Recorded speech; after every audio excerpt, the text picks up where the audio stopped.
तुका झालासे कळस, तुका झालासे कळस. भजन करा सावकाश, ज्ञानदेवे रचिला पाया, उभारिले देवालया. भयनी मने फडकती ध्वजा, भयनी मने फडकती ध्वजा, निरोपणा केली ओजा. ज्ञानदेवे रचिला पाया, उभारिले देवालया. समचरण सरोजं सांद्र नीलांबुधाव, जगननी तपाणि मंडलं मंडनानं. तरुण तुलसीमाला कंधरं कंजनेत्रं, सदयदौलहासं विठ्ठलं चिंतया. पांडुरंगाकरू प्रथमान, हरि बोला. पांडुरंगाकरू प्रथमान, पांडुरंगाकरू प्रथमान मन, पांडुरंगाकरू प्रथमान मन.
कृष्णाय वासुदेवाय हरये परमात्मने प्रणतः क्लेशनाशाय गोविंदाय नमो नमः. ओम नमो ज्ञानेश्वरा, ओम नमो ज्ञानेश्वरा. करुणाकरा दयाळा तुमचा अनुग्रह लादलो, पावन झालो चराचरी. तुकाराम तुकाराम नाम घेता कापेय, धन्य तुकोबा समर्थ, जेने केला हा पुरुषार्थ. आदमापुरी समाधी समोर जाता, आदमापुरी समाधी समोर जाता, विसरून जाते मनातील सर्व चिंता. आतील वैभव दीपवतसे मनासी. नमस्कार माझा सद्गुरु संत बाळू मामा पदासी. सेवे लागे सेवक झालो, तुमच्या लागलो निज चरणा. अहो स्वामी तुकया देवा, यावरे न करावा अवेग. विठाला विठाला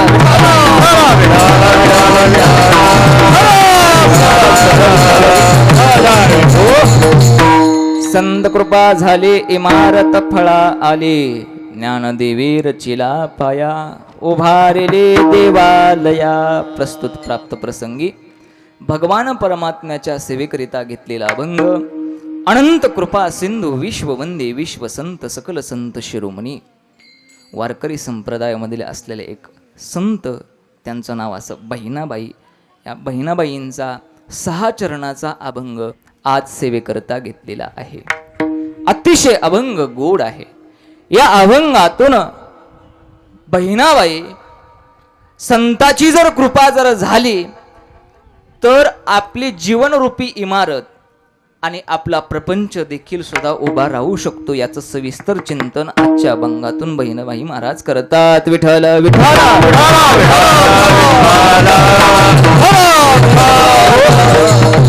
सेवेला सुरुवात करण्यापूर्वी थोडासा एकदम थोडक्या वेळेमध्ये परिहार देणार आहे. ऐका, आजची सेवा ही आपली एक नैमित्तिक सेवा आहे. काय निमित्त आहे सर्वांना माहिती आहे, ज्ञात आहे. आज आपल्या या देवालयाची म्हणजे आपल्या या घराची वास्तुक शांती आहे, गृहप्रवेश आहे. या वास्तुक शांती निमित्त आज आपल्या या वस्तीवरती या पडवळकर परिवाराने आपल्याला या ठिकाणी आमंत्रित केलेलं आहे. ऐका, जीवनात काय गरजेचं आहे हे आपण थोडक्या वेळामध्ये पाहू आणि गरजेचं असून कोणाच्या कृपेने आपल्याला प्राप्त होतं याचं आपण थोडक्यात चिंतन पाहणार आहोत. वेळ अगदी थोडा आहे आपल्याकडे बरं का, जास्त आपल्याला पुढं जायचं नाही. लयत 2:30-3 वाजेपर्यंत, त्याच्या पलीकडे जायचं 2:30 बस की, का नाही. हां चला, 12:15 12:30 पर्यंत आपण श्री विठ्ठल जय विठ्ठल करणार आहोत. ऐका, सकाळपासून या पडवळकर परिवारांची धावपळ चालू आहे. कीर्तन सेवा संध्याकाळी घ्यायची होती, पण या परिवाराचं म्हणणं आलं की पाहुणे रवळे लांबून येतात. सकाळची पूजा विधी झाली की दुपारी जेवण होतं आणि जेवण झालं की परत कशाला कोण थांबतं आहे का नाही. हां, संध्याकाळी कीर्तनाला कोण थांबणार आहे म्हणे. ते असं नाही, सगळे प्रेमाची माणसं या ठिकाणी आलेली आहेत. सगळे पाहुणे मंडळी, मित्र परिवार, या वस्तीवरची सगळे ग्रामस्थ मंडळी सगळेजण या ठिकाणी उपस्थित आहेत. ऐका, एक लक्षात ठेवा, आपल्या जीवनात कोणत्या कोणत्या गोष्टी गरजेच्या आहेत बरं का, कोणत्या कोणत्या गोष्टी गरजेच्या आहेत आणि ती गरज पूर्ण करण्याकरता कुणाची कृपा लागते याचं आपण चिंतन करू आणि अभंगाच्या प्रथम चरणावरती येण्याचा प्रयत्न करू. ऐका, प्रत्येक माणसाच्या जीवनामध्ये बरं का, प्रत्येक माणसाच्या जीवनामध्ये 3 गोष्टीची गरज आहे म्हणजे आहे. कोणते कोणते 3 गोष्टी आहेत? प्रत्येकाची मूलभूत गरज आहे. कीर्तनकाराची असू द्या, पकवाजाच्या असू द्या, गायकांच्या असू द्या, टाळकऱ्यांच्या असू द्या, सिस्टीमवाल्यांच्या असू द्या, आचार्यांच्या असू द्या, पाहुणेरावळ्यांच्या असू द्या, मित्रपरिवारांच्या असू द्या, घरातल्यांच्या असू द्या, सगळ्याची लहानापासून थोरापर्यंत प्रत्येकाला 3 गोष्टी गरजेच्या आहेत म्हणजे आहेतच. मग अशी कोणती गोष्टीची गरज आहे? ऐका, 3 गोष्टी तुम्हाला मी तुमच्या पुढे मांडण्याचा प्रयत्न करतो. पहिली गोष्ट ती म्हणजे प्रत्येकाला गरज आहे अन्नाची बरं का. कोणत्या अन्नाची? जेवण. अन्न असणं जीवनामध्ये अत्यंत गरजेचं आहे. प्रत्येकाला अन्नाची गरज आहे. प्रत्येकाला वस्त्राची गरज आहे. प्रत्येकाला वस्त्राची गरज आहे आणि प्रत्येकाला निवाराची देखील सुद्धा गरज आहे. निवारा असणं गरजेचं आहे महाराज. माणसाच्या जीवनामध्ये एक म्हण आहे, बरोबर आहे का नाही? कोणती म्हण आहे? ते म्हणतात ना, फिर पाहावी खोदून आणि घर बघावं बांधून. बरोबर आहे, ही जुनी म्हण आहे महाराज. जीवनात आल्यानंतर अन्न लागतंच, वस्त्र कपडे हेही लागतं, पण जीवन जगत असताना माणसाने जीवनात एकदा तरी त्या माणसाला घर बांधावं लागतं म्हणजे लागतं. बरोबर आहे. मग घर असलं गरजेचं आहे का? नाही. घर असणं गरजेचं आहे का? आहे. बरोबर. मग घर कसं असलं पाहिजे हेही महत्वाचं आहे महाराज. आज आपण एवढी विधी केली, सकाळी 6 वाजता, बरोबर आहे, सकाळी 6 वाजता पूजा सुरू झाली. मग हा परिवार किती वाजता उठला असेल एवढं लक्षात ठेवा. हां, सकाळी 6 वाजल्यापासून काकांची पूजा चालू आहे. 10:30 पावणे 11 वाजेपर्यंत पूजा विधी चालू होती. मग ही पूजा का करावी? ठीक आहे महाराज, आम्हाला समजलं, अन्न प्रत्येक माणसाच्या जीवनात गरजेचं आहे बरं का गुरुमाऊली. अन्न गरजेचं आहे, पण किती गरजेचं आहे हेही महत्त्वाचं आहे बरं का. किती महत्त्वाचं आहे हेही गरजेचं आहे. एक व्यक्ती माझ्यासोबत कीर्तनाला आला होता एक दिवशी बरं का, उदाहरण सांगतोय तुम्हाला. आणि कीर्तनाला आल्याबरोबर म्हटला, महाराज आता काय घरी पण कामं नाहीत, विहिरींना पाणी कमी आलंय, त्याच्यामुळं मोटरा काय जास्त वेळ चालत नाही, त्या निवांत असतो. एखाद्या वेळेस तुम्हाला कुठं कीर्तन असल्यावर आम्हाला घेऊन जात जा. चालते म्हटलं, ठीक आहे, उद्याच कीर्तनाची सेवा आहे, मग माझ्यासोबत तू येशील? हो म्हटला, मी येतो, काय हरकत नाही. बरं महाराज, पण एक महत्त्वाचं विचारू का? म्हटलं बोला, काय? हां, मानधन? हो मानधन मिळतं. बरं, नारळ? हो मिळतो. बरं, मग त्याच्यासोबत जेवण मिळतं का? हो म्हटलं, मुबलक जेवण मिळतं. बरं चालतंय म्हटलं, महाराज मला श्रीफळ नाही मिळालं तरी चालेल, मानधन नाही मिळालं तर चालेल, पण मला जेवायला पाहिजे म्हणजे पाहिजे. बरं ठीक आहे म्हटलं, भरपूर जेवायला असते. मग गेलो महाराज त्याला घेऊन कीर्तनाला गेल्यानंतर पहिल्यांदा चप्पल काढली की लगेच त्याने विचारलं, कुठे आहे जेवणाची व्यवस्था? कुठं आहे जेवणाची व्यवस्था? मग महाराज एका माणसाला म्हटले, ह्यांना घेऊन जावा, जरा जेवायला द्या ह्यांना. मग जेवायला त्या ठिकाणी महाराज बाजार आमटी केली होती, मस्तपैकी भाकरी केलेल्या होत्या. आता गुरुमाऊली जेवायला बसल्यानंतर त्याच्या ताटात पहिल्यांदा 2 भाकरी वाढल्या, 2 भाकरी खाल्ल्या. 2 भाकरी खाल्ल्यानंतर आता उठायला पाहिजे का नाही? नाही नाही नाही महाराज. हा, त्याने बसल्या जागी 15 भाकरी खाल्ल्या. किती? आईसाहेब किती भाकरी खाल्ल्या? 15. बरं का. हा, 15 भाकऱ्या खाल्ल्या. आणि 15 भाकऱ्या खाल्ल्यानंतर माझ्याजवळ आला आणि माझ्याजवळ आल्या म्हटला, महाराज काय करावं, मी पोट भरून जेवलो बरं का, पण माझ्या पोटात दुखायला लागलं. मी काय सांगतोय, अन्न गरजेचं आहे, पण किती गरजेचं आहे ह्याच्याकरता मी तुम्हाला हा दृष्टांत सांगतोय. ठीक आहे म्हटलं, चला बरं तुम्ही डॉक्टर साहेबांकडे घेऊन गेलो. डॉक्टरने विचारलं, काय खाल्लं होतं, काय जेवण केलं होतं? मग त्यांनी सांगितलं, काही नाही, बाजार आमटी खाल्ली होती. डॉक्टर साहेब म्हटले, बरं ठीक आहे, पण किती भाकरी खाल्ल्या? तो म्हणला, 15 भाकरी खाल्ल्या. बाबो, आता औषध असं रामबाण औषध देतो म्हणले डॉक्टर तुम्हाला, अजिबात कधीच पोट दुखणार नाही, कधीच त्रास होणार नाही. मग काय औषध आहे डॉक्टर साहेब, काय औषध आहे?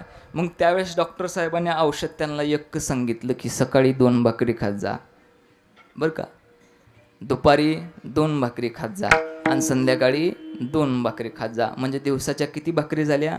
6 भाकरी. हां, परत याच्यावरती जेवायचं नाही. बरं ठीक आहे म्हटले. मग महाराज त्या व्यक्तीने गप्प बसावं का नाही? आता डॉक्टरनी उपाय सांगितलाय म्हणून शांत बसावं. तो म्हटला, डॉक्टर साहेब हे खरं आहे बरं का, तुम्ही सकाळी 2 भाकरी, दुपारी 2 भाकरी, संध्याकाळी 2 भाकरी खायच्या सांगितलं, पण मला एक सांगा, ह्या भाकरी कधी खायच्या, जेवायच्या आधी का जेवल्यानंतर? विठ्ठल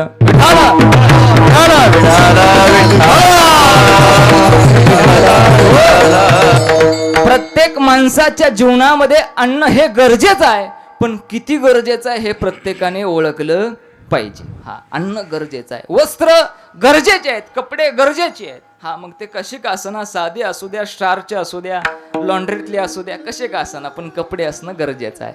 निवारा माणसाच्या जीवनात असणं अत्यंत गरजेचं आहे. प्रत्येकाच्या घरात निवारा असणं गरजेचं आहे. मला सांगा, पाखरांचं देखील सुद्धा घरं असतात, चिमणीचे देखील सुद्धा घरटी असतात. प्रत्येक मनुष्य या मृत्यू लोकामध्ये जीव जन्माला आल्यानंतर प्रत्येकाचं घर असतं, पण ते घर कसं असावं आणि ते घर कुणाच्या कृपेने होतं? अभंगाचं प्रथम चरण. संत कृपा झाली, संत कृपा झाली, संत कृपा झाली,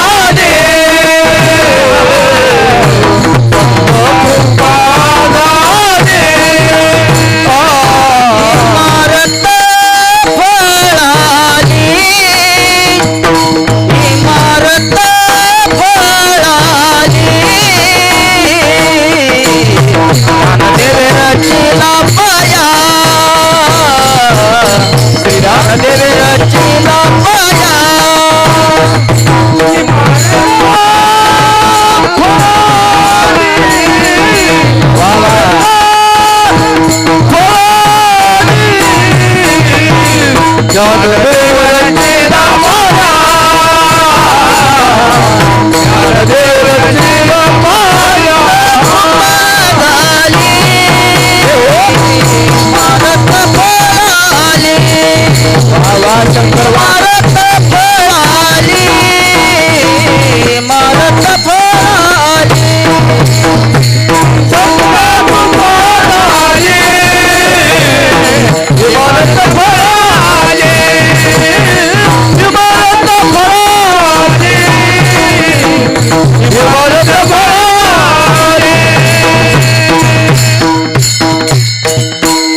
कृपा झाली इमारत फळा आली. ऐका, जीवन जगत असताना अन्न वस्त्र निवारा या गोष्टी मिळतात, पण कुणाच्या कृपेने मिळतात तर संताच्या कृपेने मिळतात. ऐका, ज्या पद्धतीने आपल्या जीवनातली ही इमारत फळाला आली म्हणजे पूर्ण झाली, पूर्णत्वाला गेली, त्याच पद्धतीने ही जी शरीररूपी इमारत आहे ना, ही सुद्धा संताच्या कृपेनेच पुढे जात असते.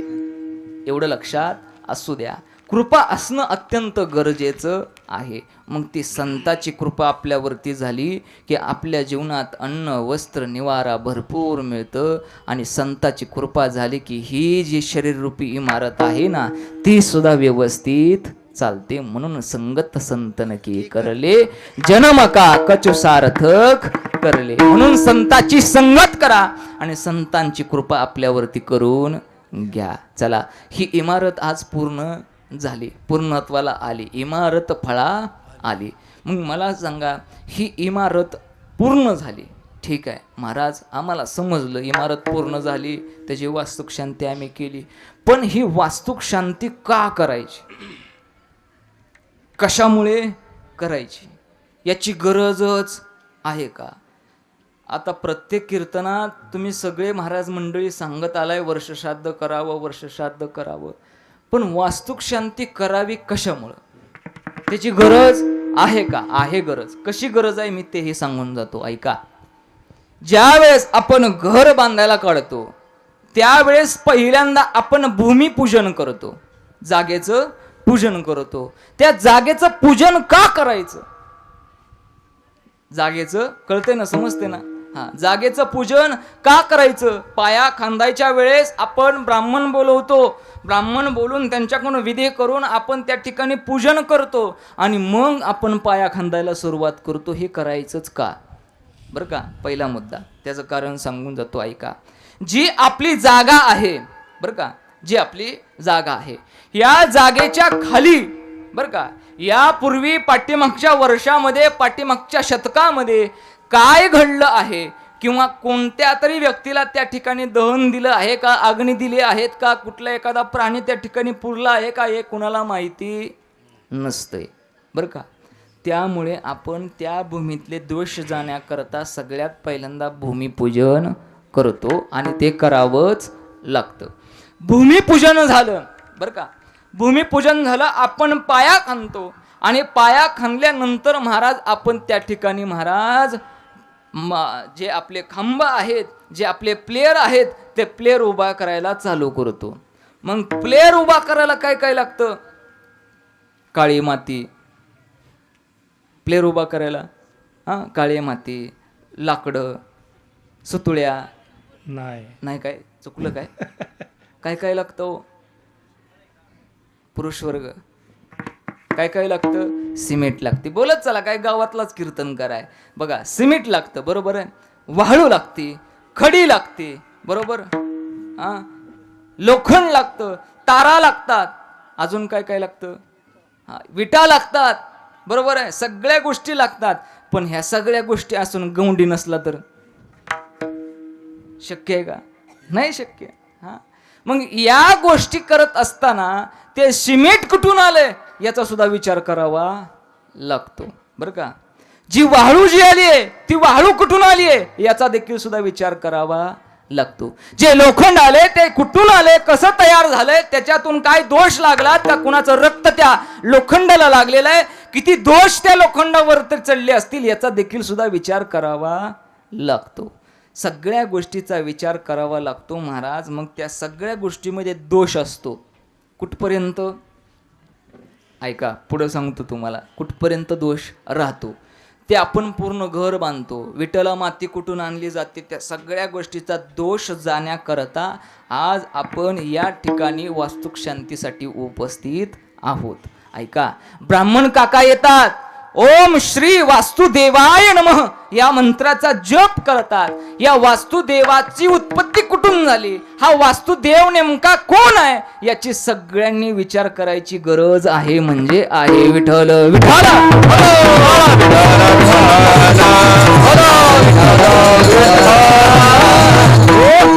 महाराज, ही वास्तुक शांती आपण करत असताना हा वास्तु पुरुष नेमका कोण आहे बरं का. आता आपण कुठपर्यंत आलोय?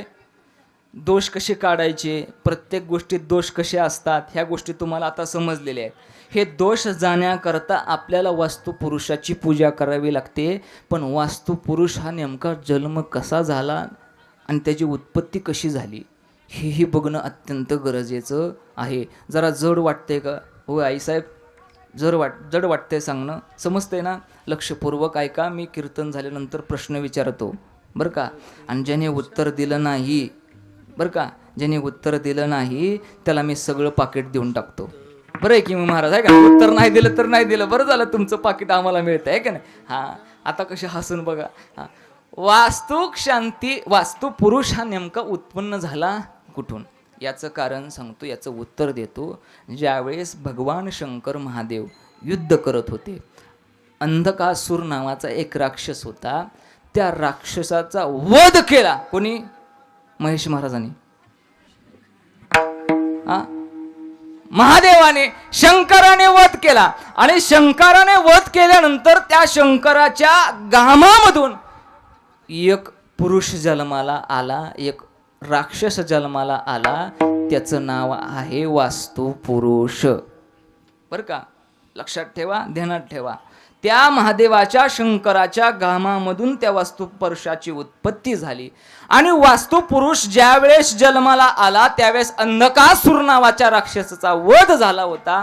आणि वध झाल्यानंतर महाराज त्या वास्तुपुरुषाची ज्यावेळेस उत्पत्ती, जन्म झाला, त्या वास्तुपुरुषाने त्या अंधकासुराचं मांस खाल्लं, रक्तप्राशन केलं आणि तो भुकेला झाला.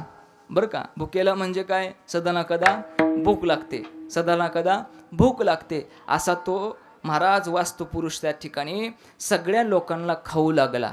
बरं का, या मृत्यू लोकामध्ये, समजते ना? हां, जड जीवांना सगळ्यांना प्राशन करत करत करत करत करत महाराज तो देवाकडे गेला, देवांच्या पाठीमागे लागला. आणि सगळे देव ब्रह्मदेवाजवळ गेले आणि ब्रह्मदेवाजवळ जाऊन याचना करू लागले, प्रार्थना करू लागले, ब्रह्मदेवा आम्हाला वाचवा वाचवा. सगळे देव ब्रह्मदेवाजवळ नमस्कार करतात, नतमस्तक होतात. आणि महाराज त्यावेळेस ब्रह्मदेव बरं का, त्या ज्यावेळेस वास्तुपुरुषाचा काय करायचं काय नाही, सगळ्या देवांनी महाराज त्याला पुरायचा प्रयत्न करायचा. बरं का, सगळ्यांनी त्याच्या अंगावरती बसायचा प्रयत्न करायचा. मग सगळे देव महाराज त्याला पुरायला लागले, त्या वास्तुपुरुषाला त्याच्या अंगावर बसायला लागले. आणि अंगावर बसून पुरायला लागल्या वेळेस तो वास्तुपुरुष ब्रह्मदेवाकडे याचना करतो, प्रार्थना करतो, मला वाचवा. बरं का, मग मला वाचवा म्हटल्यानंतर महादेव त्या ठिकाणी येतात, ब्रह्मदेव त्या ठिकाणी उपस्थित आहेत. आणि उपस्थित असताना ब्रह्मदेव त्या वास्तुपुरुषाला म्हणतात की हे वास्तू पुरुषा, मी तुला एक आशीर्वाद देतो. बरं का, पण बरं का ऐका, पण आशीर्वाद दिल्यानंतर तुला आपल्या या मृत्यू लोकामध्ये राहायला तुला जागाही देतो. पण तू एकच करायचं, जो तुझी सेवा करेन, तुझं पूजन करेल, त्याच्यावरती तू कृपा करायची. बरं का, मग वास्तुपुरुष त्या ठिकाणी सगळं काही देव त्या ठिकाणून निघून गेले, शांत झाला. आणि शांत झाल्यावर ब्रह्मदेवाने सांगितल्याप्रमाणे की ऐक, तुझी जी भूक आहे ना, ती भूक मिटत नाही ना, तुझी भूक तुझी संपत नाही ना, तुला एक अजून वर देतो. तो वर असा दिला की वास्तुक शांतीच्या पूजेमध्ये सगळ्यात पहिल्यांदा तुझ्या नावाने संकल्प सोडला जाईल आणि त्याचं प्राशन करून तुझी भूक भागेल, तथास्तु, असं ब्रह्मदेव म्हटले. आणि मग तो वास्तुपुरुष आपल्या घरामध्ये कोणत्या दिशेला असावा? आज वास्तुक शांती झाली आहे, कोण कोण पूजेला उपस्थित होतं? कोणत्या दिशेला वास्तुपुरुष पूजला जातो? बरं ठीक आहे, चला, वास्तुपुरुष हा किती प्रकारचा असतो? 3 प्रकारचा वास्तुपुरुष असतो. एक सोन्याचा वास्तुपुरुष, एक तांब्याचा वास्तुपुरुष आणि एक पंचधातूचा वास्तुपुरुष. अशा 3 प्रकारचे वास्तुपुरुष असतात. आपल्या घरामध्ये कोणता वास्तुपुरुष पुरावा हे नक्की ऐका. बरं का, हे काय पदरचं नाही, किंवा कोणत्या सोनारासोबत माझं कनेक्शन नाही किंवा मला त्यांच्यामधून काहीतरी भांडवल मिळेल तसं काही नाही. ऐका, वास्तुपुरुष हा सोन्याचा असावा बरं का. लय पैसे जात नाहीत त्याला, 1,500-2,000-2,500 हजारापर्यंत वास्तुपुरुष सोन्याचा मिळतो. आपण पंचधातूचा वास्तुपुरुष आणतो त्याची किंमत आहे 100 रुपये. किती रुपये? 100 रुपये किंमत आहे. का सोन्याचा असावा तेही सांगतो बरं का. आपण पंचधातूचा जो वास्तुपुरुष आपल्या घरामध्ये पूजेला आणतो, तो वास्तुपुरुष ज्यावेळेस आपण जमिनीमध्ये पुरतो त्यावेळेस त्या वास्तुपुरुषाची फक्त कालावधी असते 10 वर्ष. किती वर्ष? 10 वर्ष. 10 वर्षानंतर तो पंचधातू आणि माती या दोघांचं मिश्रण झालं, स्पर्श झाला की तो पंचधातू खराब व्हायला सुरुवात होते आणि वास्तुपुरुष तुटला जातो आणि त्या घरातली वास्तू शांत जी असते, शांत राहायला जी वास्तुपुरुष असतो ती शांतता राहत नाही. म्हणून आपण म्हणतो बरं का महिला मंडळ, आईसाहेब, आजीसाहेब ऐका, म्हणून तर आपण म्हणतो 4-5 वर्ष चांगलं घरात वाटत होतं, पण आता ह्या घरात, पुढे बोला तुम्ही, ह्या घरात राहू सुद्धा वाटत नाही. हा, त्याचं कारण हे आहे. मग सोन्याचा असावा, कारण की सोनं मातीत कितीही दिवस राहिलं तरी ते तुटत नाही, खराब होत नाही. त्याला पाणी जरी लागलं तरी सोनं खराब होत नाही. म्हणून वास्तुपुरुष हा सोन्याचा असावा. बरं ठीक आहे, सोन्याचा वास्तुपुरुष आम्हाला महाराज समजला, पण हा कोणत्या दिशेला असावा? ईशान्य, वायू, कोणत्या? नैऋत्य, दक्षिण, उत्तर, पूर्व, कोणत्या दिशेला असावा? बोला की. पूर्व आणि हा आग्नेय दिशेला वास्तुपुरुष असावा. कुठल्या दिशेला? आग्नेय दिशेला. आग्नेय दिशेच्या कोपऱ्यामध्ये एक छोटीशी जागा करायची आणि त्याच्यात तो वास्तुपुरुष ठेवायचा आणि परत नंतर फरशी लावायची बरं का. आणि ज्या ठिकाणी वास्तुपुरुष ठेवलेला आहे ना त्या ठिकाणी कधीच जड वस्तू ठेवायची नाही. लक्षात असू द्या. किचन बनवतानाच असं बनवायचं जेणेकरून आग्नेय दिशेमध्ये सिलेंडर येऊ नये, नाहीतर सिलेंडर ठेवा वास्तूवर, म्हणजे झालं कल्याण. हा, मग महाराज जड वस्तू त्या वास्तुपुरुषावरती नसावी. अमावस्या पौर्णिमेच्या दिवशी आपण त्या वास्तुपुरुषाला दिवा लावलाच पाहिजे, अगरबत्ती धूप वाहिलीच पाहिजे, नैवेद्य दाखवलाच पाहिजे. मग तो वास्तुपुरुष आपल्या घरावरती कृपा करतो आणि आपल्या घरातले सगळे दोष नाहीशी करतो बरं का, सगळे दोष. हा, आणि का चुकून जर तो वास्तुपुरुष दक्षिणेला गेला बरं का, दक्षिण दिशेला पुरण्यात आला तर आपल्या घरातली शांतता बिघडून जाते आणि आपल्या घरात चिडचिडपणा उतरला जातो. दक्षिणेला पुरल्यानंतर काय होतं? पूर्वेला, मेन पूर्वेला बी पुरायचा नाही, पश्चिमेला पण नाही. त्याचे आता कारण नंतर सांगेल. उत्तरेला पुरल्यावर काय होतं, पश्चिमेला पुरल्यावर काय होतं, ह्या सगळ्या गोष्टी मी नंतर तुम्हाला कधीतरी निवांत वेळी सांगून जाईल. ऐका, म्हणून या वास्तुपुरुषाची आपल्या घरामध्ये पूजा करावी लागते. ब्रह्मदेवाचं वरदान त्या वास्तुपुरुषाला असतं आणि तो वास्तुपुरुष आपल्या घरात सदैव शांतता ठेवतो. ब्रह्मदेवाने वर दिलेला असतो, ज्या घरामध्ये तुझी पूजा होईल ना त्या घरात तू शांतता ठेवायची आणि धन धान्य वाढवून ठेवायचं. हा तुला मी आशीर्वाद दिलाय, त्याच पद्धतीने तू या लोकांवरती आशीर्वाद दे. म्हणून वास्तुक शांती करणं अत्यंत गरजेचं आहे. म्हणून ही वास्तुक शांती आज या ठिकाणी आहे. संताची कृपा झाली म्हणून ही इमारत फळाला आली. म्हणून इमारत फळाला आली. संत कृपा झाली, इमारत फळा आली. म्हणून आज या ठिकाणी इमारत फळाला आलेली आहे. हे अत्यंत गरजेचं आहे. आणि ऐका, ठीक आहे महाराज, आम्ही आज काकांकडून पूजा करून घेतली, सगळं काही झालं, मग हे कीर्तन कशाला? बरं का नाही? अन्नदान आहे, वस्त्रदान आहे, पाहुण्यारावळ्याचे आयर आहेत, सगळं आहे, सगळं आहे. हां, मग कीर्तन कशाला? उगाच तुम्ही आम्हाला 1 तास बसवणार, एका जागेला गप्प बसावं लागते आम्हाला, हे कीर्तन कशा करता तेही सांगून जातो. ऐका, कदाचित बरं का तसं होत नाही, बरं का तसं होत नाही. कदाचित एखादा विधी ब्राह्मण काकाकडून राहायला गेला, एखादा विधी चुकून राहून गेला, तर या नामचिंतनातून, या संताच्या नामचिंतनातून, भगवंताच्या नामचिंतनातून आपल्या घरातले सगळे दोष नाहीशे होतात. म्हणून हे आजचं कीर्तन विठ्ठल विठ्ठल.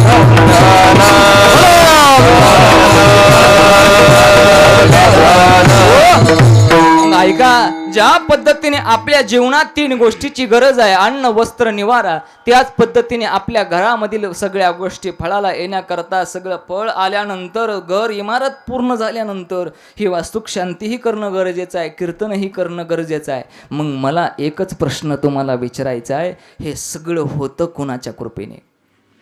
ऐका, हे सगळं होतं कोणाच्या कृपेने? एक, आई वडिलाच्या आशीर्वादाने हे पूर्ण होतं.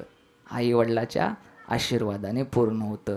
दुसरी गोष्ट, संताच्या कृपेने हे गोष्ट पूर्ण होते. ऐका, एकदा का संताची कृपा आपल्यावरती झाली ना, की आपली ही जीवनरूपी इमारत देखील सुद्धा फळाला येते दादा. म्हणून संताची कृपा असणं गरजेचं आहे.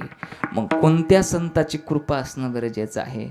परमार्थाची जर बाजू बघायची झाली तर बहिणाबाई म्हणतात की संतांची कृपा झाली म्हणून ही परमार्थिक इमारत, बरं का, परमार्थिक इमारत ही आपली जीवनरूपी इमारत, आणि ही आपण घरासमोर जे घर बांधलेलं आहे ही घराची इमारत पूर्णत्वाला आली, फळाला आली. पण एवढी संताची कृपा आहे गो, हो एवढी संताची कृपा आहे, एवढी संताची कृपा आहे की ती संताची कृपा झाली की आपल्याला दुसऱ्या कोणत्याच गोष्टीची गरज भासत नाही. विठ्ठल विठ्ठल.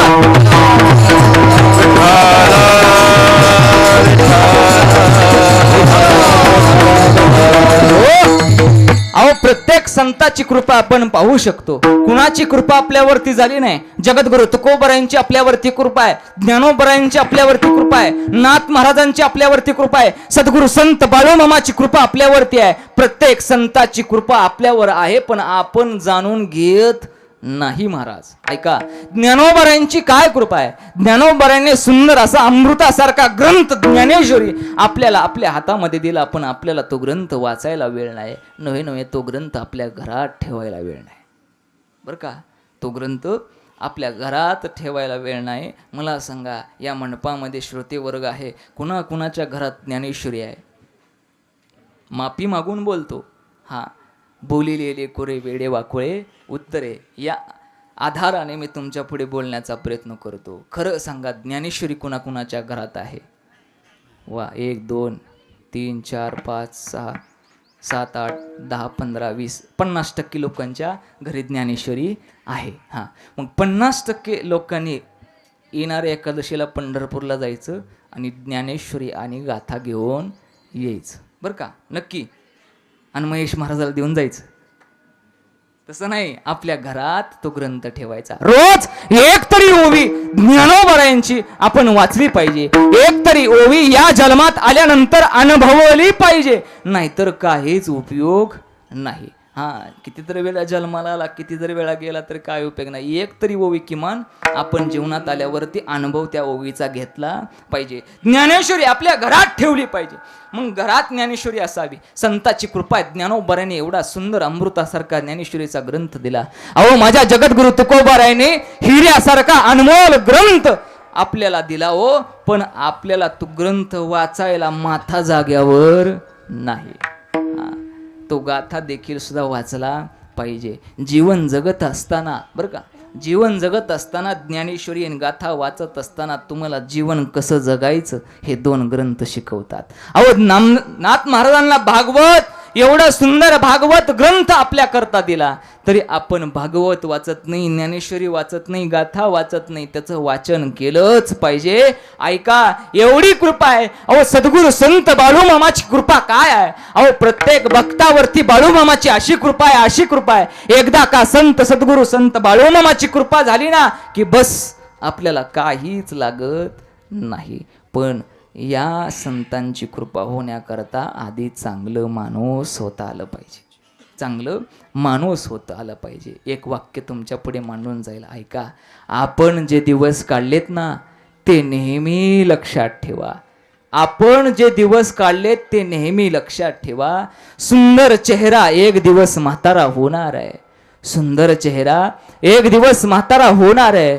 बलाढ्य शरीर सुद्धा एक दिवस गळून पडणार आहे, एक दिवस पदही निघून जाणार आहे. मात्र चांगला माणूस हा नेहमी चांगलाच राहतो. त्यामुळे आयुष्यामध्ये चांगलं राहण्याचा प्रयत्न केलाच पाहिजे, चांगलं राहण्याचा प्रयत्न केला पाहिजे बस. आणि त्यावेळेस संत कृपा करतात. जया अंगी मोठेपण तया यातना कठीण. यातना कठीण सांगितलेल्या आहेत संत महात्म्याने. म्हणून संतांच्या चरणाजवळ जात असताना, त्यांची कृपा आपल्याला प्राप्त करून घेत असताना आपण नतमस्तकच होऊन संताजवळ गेलं पाहिजे. हा चला एक कृपा सांगून जातो. बाळूमामाची कृपा अशी असते की आपल्या जीवनातली संपत्ती त्यांना हिसकावून घेताही येते आणि देताही येते. तुम्ही म्हणाल महाराज आम्हाला समजलं नाही, असं कसं काय म्हणता तुम्ही? बघा तुम्ही, सगळ्यात पहिल्यांदा भंडारा उत्सव भरला त्या गावाचं नाव सांगता येईल? मी कृपा या शब्दावरती बोलतोय, पुढे सरकलो नाही, ऐका. सगळ्यात पहिल्यांदा भंडारा उत्सव कोणत्या गावामध्ये भरला त्या गावाचं नाव सांगता येईल? त्या गावाचं नाव आहे मेतके. बरं का, ध्यानात असू द्या. मेतके या गावामध्ये सगळ्यात पहिल्यांदा बाळूमामाचा भंडारा उत्सव त्या ठिकाणी भरलेला होता. मग आता पहिल्यांदा भंडारा उत्सव भरल्यानंतर महाराज आता तिथल्या आसपासच्या परिसराच्या लोकांना वाटू लागलं भंडारा उत्सव म्हणजे छोटासा असेल, आपण पाहायला गेलं पाहिजे, बघितलं पाहिजे नेमकी यात्रा कशी आहे, हा भंडारा उत्सव म्हणजे नेमकं काय आहे हे आपण पाहायला गेलं पाहिजे. म्हणून महाराज दादू नावाचा एक व्यक्ती, काय नाव आहे त्या व्यक्तीचं? दादू. मग महाराज तो दादू दिवस रात्र काबाड कष्ट करणारा व्यक्ती, दिवस रात्र काबाड कष्ट करून त्यांनी महाराज 4 पैसे जमवले आणि 4 पैशातील 2 पैसे आपल्यासोबत घेतले. बरं का, किती पैसे? 2 पैसे. 2 पैसे आपल्या खिशात चिरगुटात बांधून ठेवले का, तर हे 2 पैसे आपल्याला यात्रेमध्ये गेल्यानंतर उपयोगी पडतील म्हणून त्यांनी 2 पैसे आपल्या खिशात घेतले. यात्रेला सगळे मित्र परिवार निघाले आणि मित्र परिवार यात्रेला निघाल्यानंतर उड्या मारत खेळत आनंदात मेतके गावात पोचले. बरं का, दिवस मावळायचा वेळ झालेला. पोचल्यानंतर त्यांनी ते मेतक्यातला भंडारा उत्सव पाहिला आणि भंडारा उत्सव पाहिल्याबरोबर ते चकित झाले आणि चकित झाल्याबरोबर म्हणू लागले एवढा मोठा भंडारा उत्सव आहे. अहो एवढा मोठा भंडारा उत्सव आहे. त्या ठिकाणी सगळं बघितलं. बरं का, सगळं बघितलं, सगळं झालं, ते बेधुंद झाले तो भंडारा उत्सव बघून. सगळं झाल्यानंतर पोटात कावळे वरडायला लागले. बरं का, हां मी सोडणार आहे टायमिंगला, टेन्शन नका घेऊ. हां, पोटात कावळे वरडायला लागले. मग कावळे वरडायला लागल्याबरोबर महाराज पोरं म्हटली, आता जोडीदार मित्र परिवार म्हटला की दादू आता आपण काहीतरी खायला पाहिजे. ठीक आहे, सगळ्यात पहिल्यांदा गेले. मग भज्याचा स्टॉल होता, भजी घेतली, भजी खाल्ली आणि भजी खाल्ल्यानंतर सगळं झालं. पण आता दादू फक्त शांत बसला होता. हे मित्रांनी काही भुकेच्या नादात बघितलं नाही. दादू का शांत होता? कारण की ज्या वेळेस भजी खायचे असं नाव काढल्याबरोबर त्याचा हात कुठं गेला? खिशाला गेला. खिशाकडे बघितलं आणि खिशामध्ये जो गाठोडं बांधून ठेवलं होतं का, ते गाठोडच नाही. आता आपण भज्याची 1 प्लेट जर खायची म्हटलं तर आता त्याला पैसे द्यावे लागतील. आता करायचं तरी काय? म्हणून महाराज त्यावेळेस दादू शांत बसला. 2 घास मित्र परिवाराने देखील दिले, पण आता खायचं तर त्यांच्या ताटातलं किती. बरं का, म्हणून सगळं झालं. नदीच्या काठाला आला, दगडावरती बसला आणि मामांची प्रार्थना करू लागला. देवाला नावं ठेवली नाहीत आईसाहेब, ऐका. आपण लगेच देवाला नावं ठेवायला जातो. एखादी वाईट गोष्ट, एखादी अडचण, एखादं संकट आपल्या जीवनात आलं की आपण लगेच देवाला नावं ठेवतो. तसं करायचं नाही. थोडा काळ जाऊन द्यायचा. काळ गेला की त्या गोष्टी सुरळीत होत असतात. हां, मग महाराज त्या ठिकाणी दादू दगडावरती बसलेला आहे, मामांची प्रार्थना करतोय, मामांचा चेहरा डोळ्यासमोर आणतोय आणि महाराज ते करत असताना पायाने माती उडवत होता. कोण? दादू. नदीच्या किनाऱ्याला बसल्यानंतर माती उडवत होता. माती उडवता उडवता एक जड वस्तू त्याच्या पायाला लागून अशी पुढे जाऊन पडली. तरी 2-4 वेळा माती अशी त्याने पायाने ढकलली आणि परत लक्षात आलं, अरे काहीतरी आपल्या पायाला लागलं होतं. उठावं, त्या गाठोड्याजवळ जावं ते गाठोडं घ्यावं आणि महाराज हळूच ते अलगद गाठोडं उघडावं आणि उघडलं तर काय पाहताय काय त्यात 2 पैशापैकी 4 पैसे महाराज त्या गाठोड्यात होते. किती पैसे? 4 पैसे. 4 पैसे गाठोड्याकडे पाहिल्यानंतर मामांकडे हात जोडले, नमस्कार केला. ऐका, मला एकच सांगायचंय, आपला दृष्टांत संपला, सिद्धांताकडे या. ज्या वेळेस सद्गुरू संत बाळूमामाची कृपा त्या दादूवरती झाली ना, त्यावेळेस महाराज त्याला संपत्ती देखील सुद्धा प्राप्त झाली. त्याच वेळेस संपत्ती प्राप्त झाली. तशाच प्रकारे या सर्व संतांची कृपा जर आपल्या या जीवन रूपी इमारतीवरती झाली ना, की आपल्या जीवनात सगळ्या गोष्टी मिळत असतात आणि आपल्या जीवनातली इमारत फळाला येत असते. विठ्ठल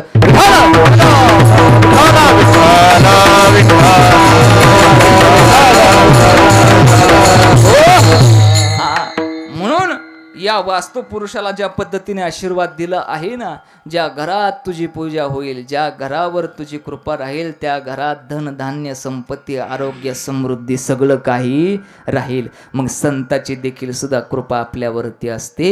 अशाच प्रकारे परमार्थात देखील सुद्धा संताची कृपा झाली आणि परमार्थिक इमारत फळाला आली आणि त्याचा पाया कुणी रचला? अभंगाचं 2रं चरण.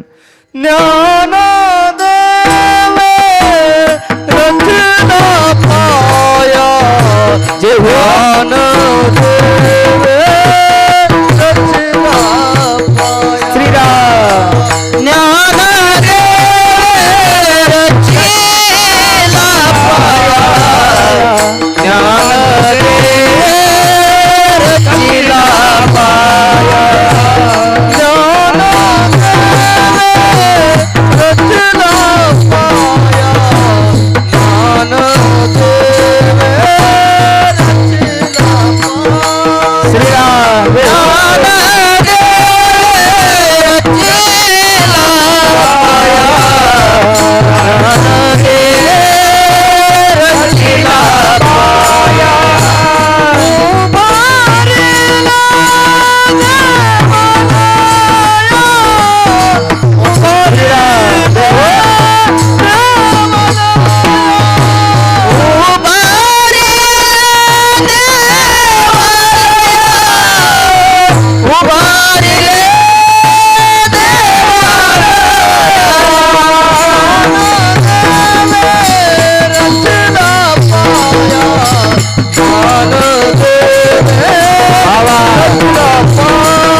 रचिला पाया, उभारिले देवालया.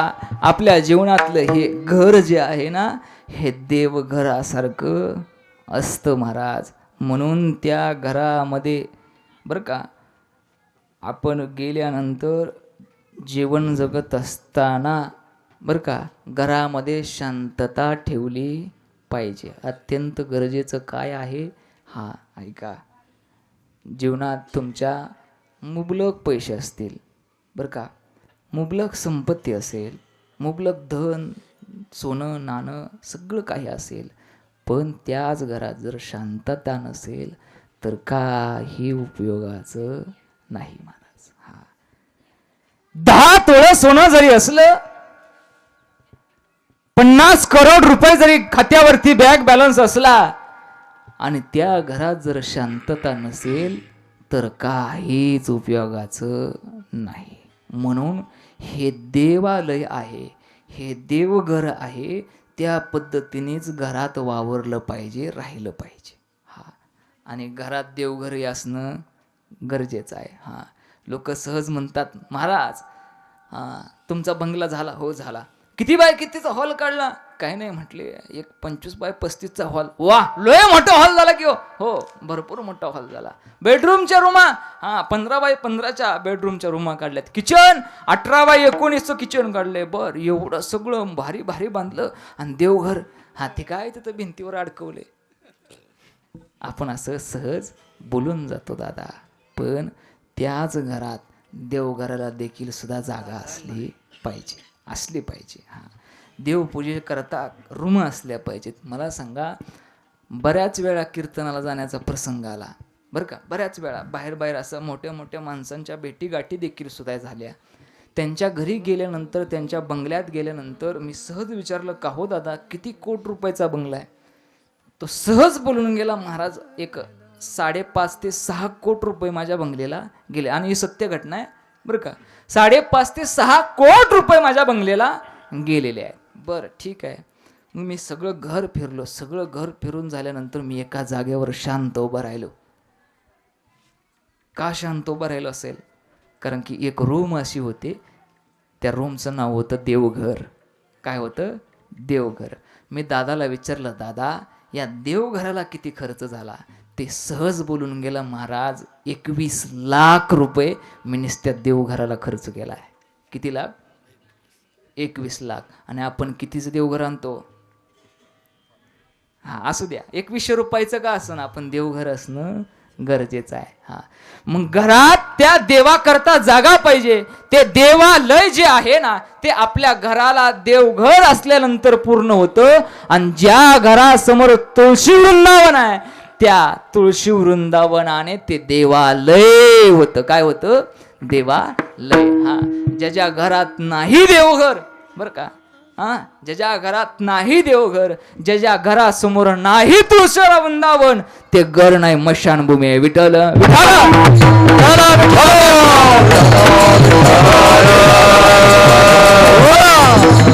म्हणून आपलं देवालय पूर्ण करण्याकरता देवघराची गरज आहे. तुळशी वृंदावन घर असणं गरजेचं आहे. म्हणून बहिणाबाई देखील सुद्धा जीवनरूपी संप्रदायामध्ये सांगतात की ज्ञानदेवी रचिला पाया आणि उभारिले देवालया. ज्ञानोबारायांनी हे देवालय जे आहे हे उभा केलं, त्यांनी पाया खणला. सगळं झालं. आता सगळं झालं. सगळं झाल्यानंतर मी एकच सांगेल, कारण की आता वेळ झालेला आहे. ज्ञानोबाराने पाया खणला, पाया रचला, पण त्याचा कळस कोण झाला हो? तुका झाला से कळस, तुका झाला से कळस, तुका झाला से कळस, झाला से कळस.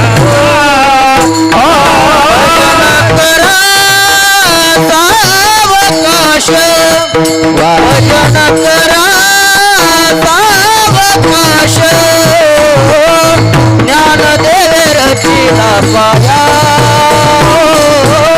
ज्ञानदेव रचिला पाया. भजन करा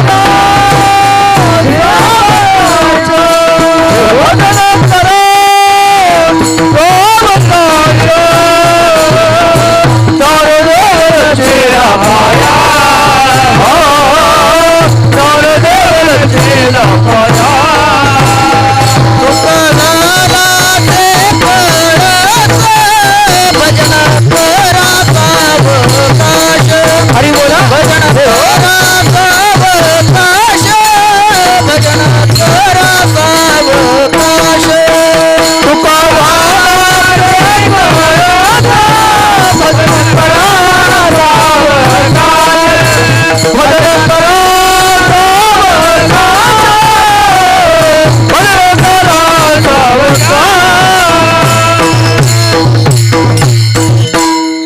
झाला असे कळस आणि भजन करा सावकाश. आपल्या घराचं आज काय झालं आहे, कळसापर्यंत बांधकाम पूर्ण झालेलं आहे, पूर्णत्वाला गेलेलं आहे. मग या घरात आता काय करायचं, पडवळकर परिवार भजन करायचं. आता ह्या पडवळकर परिवाराला जास्त सांगायची गरज नाही, कारण की ते असतानाच परमार्थिक आहेत बरं का, असतानाच परमार्थिक आहेत. परमार्थिक नसते तर त्यांनी कीर्तनच ठेवलं नसतं. परिवारच परमार्थिक आहे. या घरामध्ये आपला आज कळस पूर्ण झालेला आहे, बांधकाम पूर्ण झालेलं आहे. परमार्थ या आपल्या घरामध्ये घडला पाहिजे. परमार्थ घडला की संसाराला सुख समृद्धी आपोआप येत असते आणि वाढत असते. म्हणून जगद्गुरु तुकोबारायांनी सांप्रदायिक देखील मधील देखील सुद्धा जो ज्ञानोबारायांनी पाया रचला, त्या पूर्ण संप्रदायावरती महाराज जगद्गुरु तुकोबारायांनी कळस रचण्याचं काम केलं. म्हणून तुका झाला असे कळस आणि भजन करा सावकाश. आता आपण सगळ्यांनी काय करायचं आहे, भजन करायचं आहे. काय करायचं आहे, भोजन. हा, भोजन बी करायचं आहे, पण त्याच्या आधी आपल्याला काय करावं लागेल, हा भजन करावं लागेल. म्हणून हाताने टाळी आणि मुखाने देवाचं नामचिंतन. विठोबा रखुमाये हरी बोला, विठोबा रखुमाये, विठोबा रखुमाये, विठोबा रखुमाये, विठोबा रखुमाये, विठोबा रखुमाये, विठोबा रखुमाये,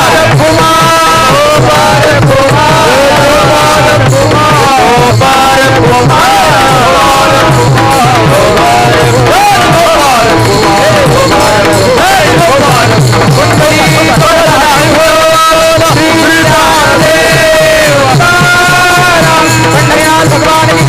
ज्ञानेश्वर महाराज की जय, सद्गुरु तुकाराम महाराज की जय, सद्गुरु जोत महाराज की जय.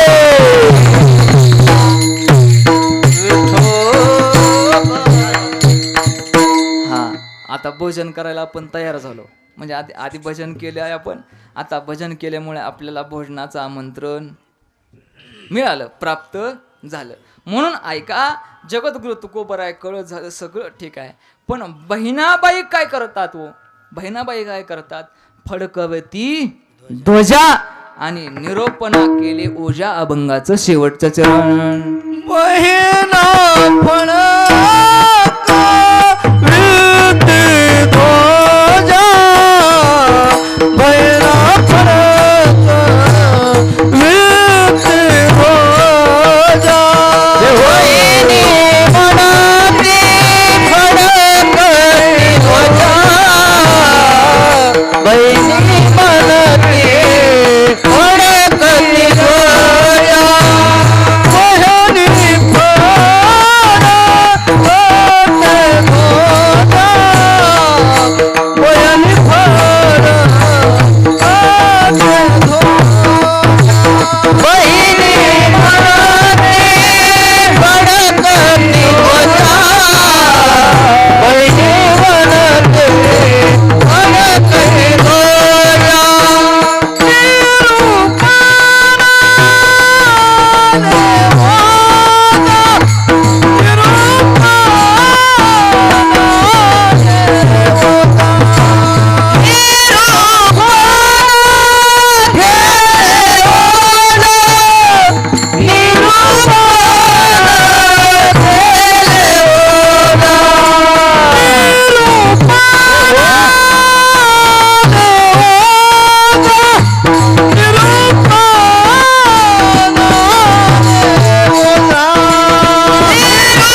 म्हणे फडकती ध्वजा, निरोपणा केले ओझा.